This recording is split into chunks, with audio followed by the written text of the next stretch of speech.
This girl got messages from her stalker every night, and you won't believe what happened when she figured out what they meant.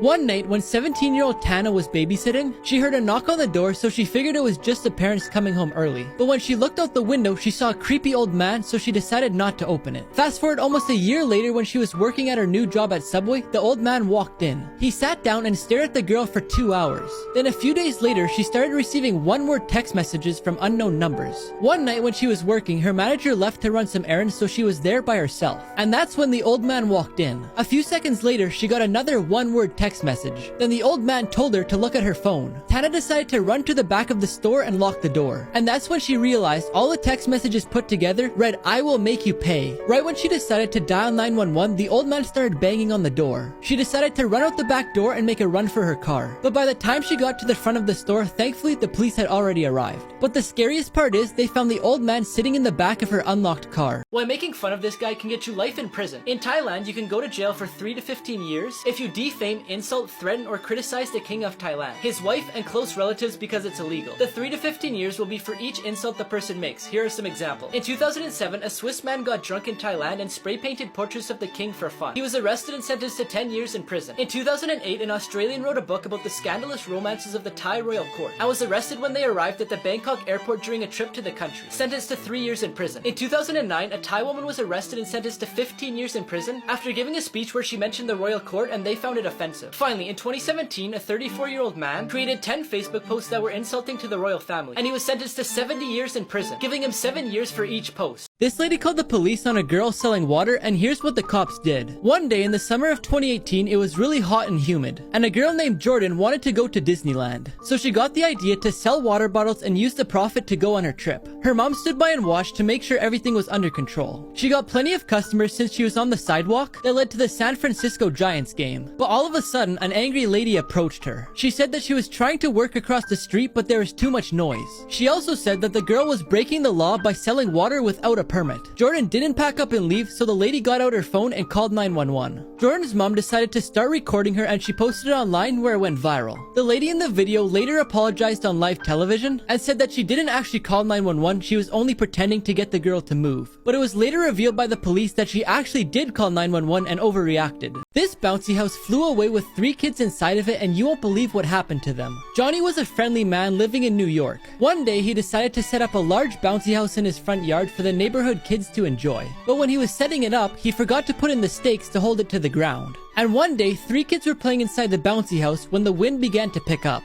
And just when the kids were about to get off of it, it flew 50 feet up into the air. Johnny quickly ran outside and he saw it flying higher and farther away. A man in a nearby apartment saw it flying in the air, so he called the police. The police then began chasing it, hoping the wind would die down and they would land in the river. A few minutes later, the wind changed direction and they were headed straight towards an electric tower. One of the kids then fell out and landed on a parked car. But just as they began to lose hope, the wind started to die down and they started falling to the ground. When they got close enough to the ground, the other 2 kids jumped out onto the concrete. Luckily, all 3 kids survived with just scratches and bruises, and Johnny was never charged. People who survived the impossible. On April 5th, 2015, Victoria Sealiers went parachuting. She had gone many times before, so she had lots of experience. But her husband, Emil, sabotaged her parachute without her knowing. She fell 4,000 feet before hitting the ground going 60 miles per hour. In most cases, that would be fatal, but luckily, she hit a soft part of the field that had just been plowed. So she ended up surviving but was badly injured. The police later found out that her husband was seeing 2 other ladies, and he had promised one of them that he would leave his wife and take her life insurance money for the 2 of them after her death. They also found out that he had tried to murder her a week before they went parachuting as well. He opened a gas valve in the kitchen while she was sleeping, then went to his ex-wife's house to sleep. Luckily, she woke up and smelled the gas in time to prevent anything bad from happening. Her husband Emil was then sentenced to life in prison.